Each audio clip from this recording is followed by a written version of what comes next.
anyị ji obi mwute wee na-ekwupụta maka ọnwụ bịagburu mama anyị, nnukwu mama anyị bụ Madam Felicia Benataokwu Ezepue nke a na-etu Dibugwu ni Obidiegwu.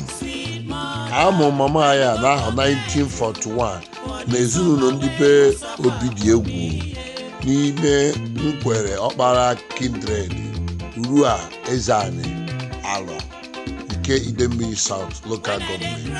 Mmemme akwamozu ga-adị na 17th September 2021 na St. Mary Catholic Church Oraukwu. Ọ hapụrụ ụmụ ya 8 ka ha ruo ya uju. Onye tinyere aka n'ọkwa bụ Honorable Nonso Ezepuedike. Mama nọ nso ka mkpụrụ obi gị zuo ike na ndokwa. Amen. Jee nke ọma.